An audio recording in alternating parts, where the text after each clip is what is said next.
गोकुळाष्टमीचा उपवास आणि या उपवासाला प्रत्येक कोकणी माणसाच्या घरात आवर्जून बनणारा हा नैवेद्य आज आपण बघणार आहोत। चला तर मग व्हिडिओला सुरुवात करूया आणि बघूया यामध्ये काय काय आपण बनवलं आहे ते। तर या नैवेद्यामध्ये आहे काळ्या वाटाण्याची उसळ, शेगलाच्या पानांची भाजी, आंबोळ्या, तसेच भरलेल्या मिरच्या यांची भजी, अळूवडी, पापड, चटणी। म्हणजे दिवसभर उपवास आणि रात्री 12 नंतर कृष्णाची पूजा केल्यानंतर या नैवेद्याचा आपण आस्वाद घेतो। तर चला बघूया हे सगळे पदार्थ आपण बनवून। सुरुवातीला आपण उसळ बनवण्यासाठी जे वाटाणे आहेत हे मी रात्रभर भिजत ठेवले होते। त्यानंतर आपण हे आधी सुरुवातीला शिजवून घेऊया। एका कुकरामध्ये हे मी शिजायला टाकते। चांगले स्वच्छ पाण्याने धुवून घेणार आहे आधी। वाटाण्यांमध्ये पाणी आणि 1 चम्मच मीठ टाकून मी हे वाटाणे आधी शिजवून घेते। आपले वाटाणे एका साईडला शिजते तोपर्यंत आपण आपली मिरची जी भजी आहे ती तयार करून घेऊया। त्यासाठी मी इथे मिरच्या घेतलेल्या आहेत। या अशा प्रकारच्या मिरच्या मी भज्यांसाठी वापरत आहे। या आपण आधी स्वच्छ धुवून घेऊया पाण्याने। त्याच्यानंतर आपण ह्या अशा मधून या मोठ्या आहेत त्यामुळे 2 तुकडे करून मी त्याच्या भजी बनवणार आहे। त्यासाठी इथे हे असे 2 तुकडे मी मध्ये आधी करून घेणार आहे सगळ्या मिरच्यांचे। त्यानंतर आपल्याला त्याच्या बिया काढून घ्यायच्या आहेत। त्या बिया काढण्यासाठी असे मी मधून कट करून त्याच्यामधून बिया काढून घेणार आहे। आता बिया काढल्यामुळे आपली मिरची जी भरपूर तिखट जर असेल तर त्याचा तिखटपणा खूप प्रमाणात कमी होतो आणि मिरच्या या काढायच्याच आहेत, त्या नसतात चांगल्या। मिरच्यांच्या बिया काढताना एक तर तुम्ही हाताला तेल लावा किंवा हातात काहीतरी प्लास्टिक ग्लव्ज वगैरे घाला, कारण मला तरी सवय आहे की ह्या मिरच्यांना जरी माझा हात लागला ना तर नंतर त्याचा मला भयंकर त्रास होतो। हे मला माहीत असून सुद्धा मी हे असंच हाताने करते आहे। एनिवेज एक इन्स्ट्रक्शन देते की हे जर करायचंच असतील तर ते हाताने करू नका, खूप त्रास होतो, खूप आग होते हाताची नंतर, त्यासाठी। आता हे असे दोन्ही कट करून मी घेतलेले आहेत मधून। एका साईडला आपल्या वाटाण्यांच्या शिट्यासुद्धा होत आहेत। हे वाटाणे चांगले शिजण्यासाठी मी साधारणतः 4 ते 5 एवढ्या शिट्या केलेल्या आहेत कुकराच्या। आता या कट केलेल्या मिरच्यांच्या मध्ये आपण थोडंसं मीठ लावून घेणार आहोत। याने सुद्धा आपला तिखटपणा थोडा कमी होतो। अशा प्रकारे मी हे मीठ लावून घेतलेलं आहे। आता आपण मिरच्यांच्या मध्ये भरण्यासाठी इथे मी ओलं खोबरं किसून घेतलेलं आहे, त्यामध्ये थोडंसं मीठ घालून मी हे जे आहे आपलं ओलं खोबरं ते यामध्ये भरून घेणार आहे। खूप छान टेस्ट लागते अशा मिरच्यांची, माझी तरी फेवरेट आहे। खायला आवडतात पण साफ करताना ते हाताचं लक्षात ठेवा। सगळ्यांनाच त्रास होत नाही पण मला होतो भरपूर, तर माझ्यासारखा जर तुम्हाला होत असेल तर म्हणून सांगते आहे। आपल्या सगळ्या मिरच्या रेडी आहेत। आता आपण बेसनचा बॅटर तयार करून घेऊया। त्यासाठी मी इथे बेसन घेतलेलं आहे आपल्या मिरच्यांच्या क्वांटिटीच्या अंदाजानुसार। त्यानंतर थोडंसं तांदळाचं पीठ, मीठ, हळद, थोडासा लाल मसाला बाहेरच्या कोटिंगसाठी आणि थोडासा धणे पावडर। आता हे आपण चांगलं बॅटर पाणी घालून मिक्स करून घेऊया। एकदम पातळ नाही करायचं आहे, कारण त्याचं जो कोटिंग आहे ती मिरचीला लागली पाहिजे, त्यामुळे आपल्याला वाटेल त्या अंदाजाने पाणी घालून मी आपलं हे बॅटर रेडी करून एका साईडला ठेवलेलं आहे। आता हे आधी मी तळून नाही घेणार आहे, आधी आपण अळूवड्यांची प्रोसेस बघूया।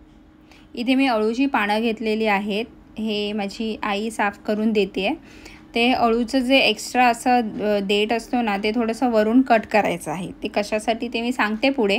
ते चांगलं अळू आपल्याला स्वच्छ धुवून घ्यायचं आहे। त्याच्यानंतर हे असं एक्स्ट्राचे जे देठ आहेत ते काढून घ्यायचे आहेत।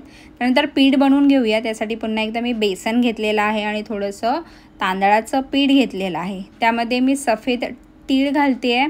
त्यानंतर घेऊया लिंबाचा रस, त्यानंतर आलं लसणाची पेस्ट 1 चम्मच, त्यानंतर घेऊया लाल तिखट मसाला।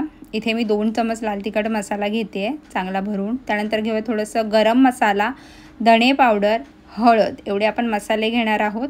त्याच्यानंतर इथे मी चिंचाचं पाणी घेतलेलं आहे, चिंच भिजवून त्याचं पाणी काढून घेतलेलं आहे।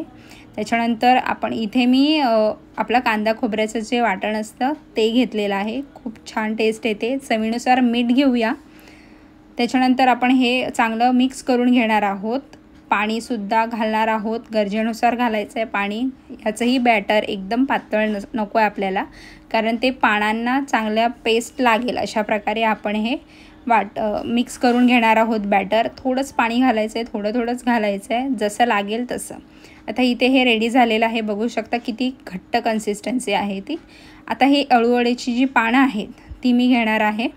एक एक पान आपण इथे घेऊन त्याला आपण हे बॅटर लावून घेणार आहोत। हे अशा प्रकारे आपल्याला हे पीठ अळूवड्यांच्या पानांना लावून घ्यायचं आहे।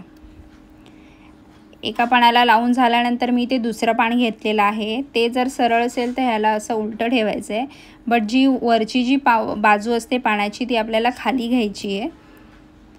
त्याच्यानंतर दुसऱ्या पानाला सुद्धा मी हे अशा प्रकारे लावून घेते। मग तिसरं पान, मग चौथं पान असं एकमेकांच्या वर ठेवून आपल्याला त्याला पूर्ण बेसनची कोटिंग लावून घ्यायची आहे। आता इथे मी साधारणतः 4 ते 5 पानं घेतलेली आहेत, एकावर एक ठेवून अशी। त्याच्यानंतर सगळ्या पानांना लावून झाल्यानंतर दोन्ही बाजूने मी त्यांना अशी फोल्ड करून घेणार आहे। फोल्ड करून झाल्यानंतर सुद्धा त्याच्यावर थोडंसं पीठ लावून घेणार आहे हे बेसनचं। दोन्ही साईडने लावून झाल्यानंतर आपण त्याला रोल करूया पूर्णपणे। रोल करताना कुठेही गॅप किंवा मोकळी जागा ठेवायची नाही आहे, कारण मग ते कट करताना पूर्ण ओपन होतं। त्याच्यासाठी आपल्याला हे चांगल्या प्रकारे एकदम फोल्ड करायचं आहे, दाबून दाबून फोल्ड करायचं आहे अशा प्रकारे। हे करतानाच आपण एका साईडला एका टोपामध्ये किंवा आपल्याला जेथे हे वाफवून घ्यायचे आहे त्याच्यामध्ये पाणी उकळत ठेवलेलं आहे। इथे फोल्ड झालेलं आहे माझं करून। आता मी इथे हे वाफवून घेणार आहेत याच टाईमला। त्यासाठी मी एका चाळणीमध्ये हे हळदीची पानं घेतलेली आहेत। हे असं वाफवून घेण्यासाठी या पानांची जी एक्स्ट्रा टेस्ट असते ना ती खूप छान येते त्याच्यासाठी। आता इथे मी 2 असे रोल अळूवड्यांचे करून घेतलेले आहेत, ते वाफवून घेणार आहे झाकण लावून। साधारणतः 15 ते 20 मिनिटात हे होतील। आता आपण शेगलाच्या पानांची भाजी बघूया। आता ही शेगलाची पाने मी विकत आणलेली आहेत, तर ही जी आता मी आजच आणली असते ना तर त्याला अशी साफ करायची असते खेचून खेचून, पण ही मी काल आणलेली होती आणि त्याला दुसरा दिवस उजाडला होता, त्यामुळे साफ करायची गरजच नसते। हे असं हलवलं ना तरीही इझिली एक एक पान निघून जातं, म्हणजे अगदी अशा प्रकारे आपल्याला इझिली ती पानं वेगळी होतात। हे बघा, हे अशा प्रकारे आपली भाजी काही मेहनत न करता साफ झालेली आहे। आता ती आपल्याला बारीक कापून घ्यायची आहे, तर त्यासाठी सुद्धा इथे माझ्या आईने मला मदत केली आहे। ही शेगलाची भाजी ना खूप बारीक कापायची असते, कारण याची पानंही तशी खूप बारीक असतात, ती एकदम म्हणजे कापायला जमत नाहीत। त्यामुळे एकदम घट्ट मिठीमध्ये सगळी पानं आपल्याला पकडायची असतात आणि ही अशा प्रकारे जसं तुम्ही कम्फर्टेबल असाल तसं तुम्ही कट करू शकता। पण ही भाजी एकदम बारीक कापली असेल ना तरच ती खूप छान लागते, नाहीतर ती खूप वेगळं त्याचं टेक्स्चर असतं। त्याच्यामुळे जमेल तितकी ही भाजी आपल्याला बारीक कापून घ्यायची। आता ही इथे भाजी कापली जाते, आपण ताबडतोब त्याला फोडणीसुद्धा देऊन घेऊया। अगदी सोपी आहे ही भाजी बनवणं, पण तितकीच टेस्टी। त्यासाठी एका पॅनमध्ये मी तेल गरम केलेलं आहे।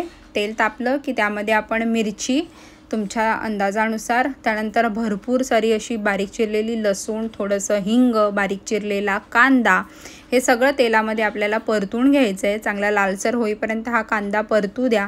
त्यामध्ये आपण थोडंसं मीठ टाकणार आहोत। मी कांद्यामध्ये थोडं मीठसुद्धा टाकते, कारण आपला कांद्यालासुद्धा चांगलं मीठ लागलं जातं। त्यानंतर बघा इथे किती मस्त प्रकारे भाजी चिरली गेलेली आहे, ती आपण या कांद्यामध्ये परतून घेऊया। झाली तर मग आपली शेगलाची भाजी झटपट तयार झाली आहे। खूप टेस्टी लागते, माझी ही फेवरेट आहे। तसा हा पूर्णच नैवेद्य माझा फेवरेट आहे। पुन्हा एकदा 1 चमच मी मीठ टाकते, एक आपण ऑलरेडी टाकला होता। बस आपली भाजी तयार झाली आहे। साधारण 5 ते 10 मिनिटासाठी मी वाफवते।